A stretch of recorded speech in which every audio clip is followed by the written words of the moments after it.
variety of reasons.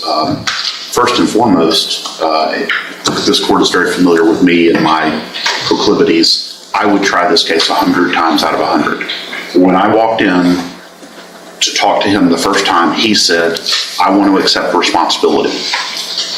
That almost never happens. He didn't shirk his responsibility. He didn't, we can talk all day about the fog. We can talk about the Tex dot needs to get their act together with the shoulders on the highway, whatever we want to talk about. He wanted to take responsibility. And he said it from the first day. When was the last time you ever saw me come in and plead on the first hearing, plead guilty to a serious offense like this? Never. He wanted to do that. That was him wanting to do that. And so from that standpoint, it's a unique case. The other reason it's a unique case is there's no aggravating factors here. He's not intoxicated, he's not on his phone, he's not doing anything other than driving his vehicle. Now, what happened to these people in the end result is absolutely tragic. And again, he's taking full responsibility for that. But I will tell you, Judge, if he'd had 5 more seconds notice, he wouldn't have been able to stop the vehicle. It had 10 more seconds notice. He wouldn't have been able to stop the vehicle. He's doing the speed limit. He's driving on the highway, and there are vehicles on his left and behind him, and there is a stopped vehicle on the interstate. I mean, there's not a scenario in which maybe the injuries are less, but there's not a scenario in which this accident does not happen. And so, again, he's saying, I should have been more careful, I could have done other things, I could have fixed this. And the way he's saying that is with his plea, and also his statements here. He expresses deep remorse, he struggles to sleep at night, he feels guilty about what happened to these people. And again, there's nothing redeeming about the outcome for these decedents, these victims. But the reality is, this is a situation that is a terrible, tragic accident. He is trying to take responsibility. I think that is, again, at least from my standpoint, is somewhat unique. And I'm asking the court to at least consider the distinct possibility and the option here that you have to grant him deferred adjudication probation. He would give up his driver's license, he'll give up his CDL, he'll do whatever the court orders in order to comply with probation. But putting him in the state jail for another year and a half is not going to fix anything. It's not going to make it any better for these decedents. It's not going to make it any better for their families. It's not going to do anything to anyone other than just cause him to not be out in Laurel for a year and a half, and that's it. And so this court could supervise him, this court could oversee his continued acceptance of responsibility and also protect the public at the same time. So we're asking the court to consider doing that, and that is our request. All right, thank you. Mr. Coleman? Thank you. I'll be brief. I'm sorry. Are there any holds? I'll be brief, Judge. Mr. Gertz and I agree on one thing, that I, like him, would try this case up, as he puts it, 100 out of 100 times. Myself, Judge, this is no accident. This is pure negligence, as it is the definition of negligence. I'll spare the court. I didn't showing the court the video. The tractor trailer that this defendant was operating today was equipped with dash cam, or a version of dash cam video that shows that the vehicle that he struck was not stopped. It was traveling at a slower speed with its hazard lights on, but it wasn't stopped. There was no fog, the conditions were clear, and there was no cars on the other side of this tractor trailer, really preventing it from even changing lanes. I have the video. The court, if it desires, can certainly watch the videos. Short clip But Judge, I take issue with that recitation of how this all went down. I'd like to offer State's Exhibit 1. It's a certified copy of FBI records indicating that Make this that defendant. 2. Make it 2? Because states 1 would have been the plea papers. And we have no objection to it. It indicates, Judge, that this defendant illegally entered this country and he's a national of the country of India. Judge, I'm not here to make some type of a political statement or commentary. I'm just simply saying that it is a violation of federal law to enter this country illegally. And Judge, like any other violation of law, in any other case, you can take that into consideration in sentencing this defendant. I'm asking you to take that into consideration in this case, Judge. So here's States 2. No objection. States 2 is admitted. Judge, I also offer State's Exhibit number 3 pursuant to a business record affidavit that's been on file. It is a photo of the victim in this case, Judge. 16-year-old victim in the short obituary of her young victim. No objection to it. States 3 is admitted. Judge, she was 16 years old, Judge. She had, at the dawn of her life, she'll never get to graduate high school, get married, do the things that people do.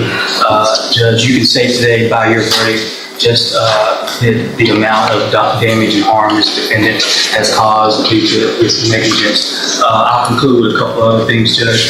This defendant went on to continue to live his life as business as usual in California after this accident while the investigation played out. After the investigation and the indictment, it took some effort on the part of our office in conjunction with the U.S. Marshal's office to track down and locate this defendant. I'm not saying he was intentionally hiding or absconding.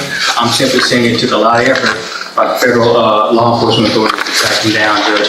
And also this business about this name and the alias name and whether or not he goes by no name given or goes by Bishaw. Again, the court can infer whatever the court wants to infer about why an individual would illegally enter this country and use at least one or maybe 2 different aliases, Judge. I'm asking for the max, and I am frustrated at the fact that all I can ask for is 2 years in this case, Judge. But I'm asking for the 2 years in this case. I think this case warrants 2 years, Judge. If the court is not inclined to give it 2 years, I'm asking that the court deny the discretionary jail credit pursuant to my motion that I filed under Article 42A559 of the Texas Code of Criminal Procedure, Judge. And lastly, the family. Say what you just said again? It's in my motion that I filed, asking that the court deny the discretionary jail credit for state jail offenses. Oh, okay. It's 42A559C of the Code of Criminal Procedure, Judge. Thank you, Mr. Coleman. So it's my understanding that there is, at this point, immigration hold on Mr. Bishaw, correct? Yeah, that's my understanding, too, Judge. Okay. So even though it's likely for him to be deported because he's here unlawful, you're asking for probation? Well, Judge, there's not really another option, right? So I guess the question is, given the current status of our immigration situation, I have no idea how ICE is going to handle this. What an ICE hold means is that if you give him probation, they've got 3 days to come pick him up. And if they don't come pick him up, then he's placed on probation. And what the court can then do is supervise him unless and until the federal government comes and deports him or attempts to deport him. The kind of alternative to that is he can sit and sleep on a cot that we're providing and eat food that we're providing and then be deported at the end of that. With a conviction or a deferred adjudication, he's going to get deported at some point anyway. So it doesn't really, the court, I'm not trying to be difficult, but this court's decision is not going to change the likelihood of his deportation, because a deferred will count as a conviction for deportation purposes. A conviction will count as a conviction for deportation purposes. So, again, we're asking the court for probation because because of his acceptance, again, of responsibility here in this case. All right, and I appreciate the acceptance of responsibility. I do. I appreciate, and I'm sure the family appreciates not having to go through a trial and see what they had to live through over again. And so I will take that into consideration. Probation, to me, in a felony case, really of any kind, when someone is here unlawfully, doesn't make any sense. And again, I'm with Mr. Coleman. I'm not here to make a political statement on any of this, but if you're here unlawful and you've committed a felony offense, it just doesn't make sense that I would put somebody on probation where they're potentially still a, I don't know, threat to the safety of our citizens. And the no-name thing gives me some concern.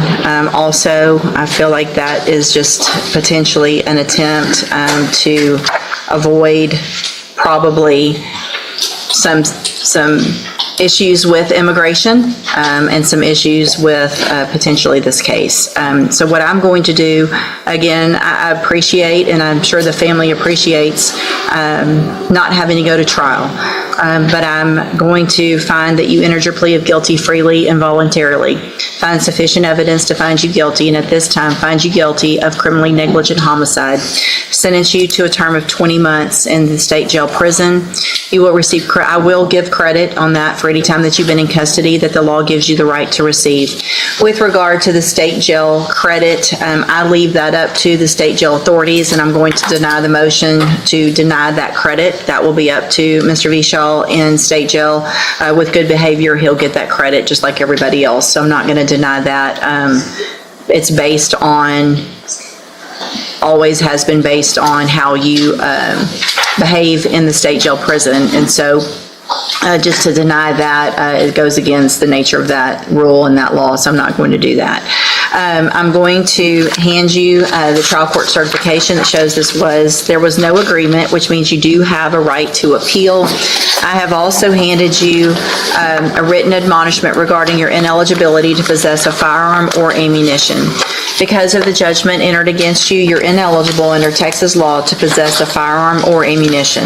Possession of a firearm or ammunition could lead to charges against you. Firearm is a legal term. You should read that to determine what devices qualify as a firearm. If you have questions about the laws that make you ineligible to possess a firearm or ammunition, or about how long that lasts, you can talk with Mr. Gertz. Good luck to you, sir. Thank you, Mr. Coleman, Mr. Gertz. Okay, did Ms. DeLage? You guys can go forward whenever you're ready. This is my daughter, Shandari Brumfield. This is the oldest. And that's my middle daughter in the back. She didn't want to come up here. That's okay.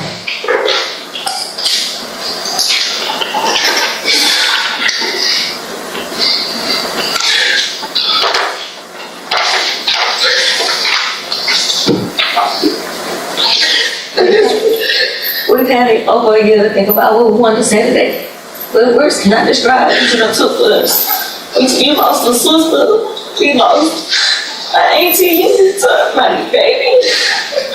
But Lord, just give us, we still here. It could have been worse from turning around and seeing you coming, almost hitting us, till you hitting us and just bracing. Like, you just don't know. You took so much from us that day. And every day is a struggle. Every day we crying. Every day we just trying to make it. You don't know what you took from us. Oh, Jesus,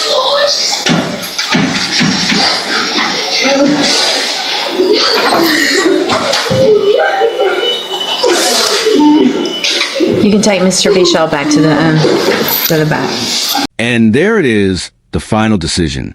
The judge acknowledged the defendant's acceptance of responsibility, but ultimately concluded that incarceration, not probation, was the appropriate sentence.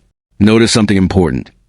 The court still granted standard jail credit eligibility, showing that even after imposing prison time, judges continue applying the law consistently rather than emotionally. Then comes the most heartbreaking reminder of all. The victim's family speaks, illustrating why sentencing hearings affect far more than just a defendant. Justice may close a case, but it rarely ends a pain.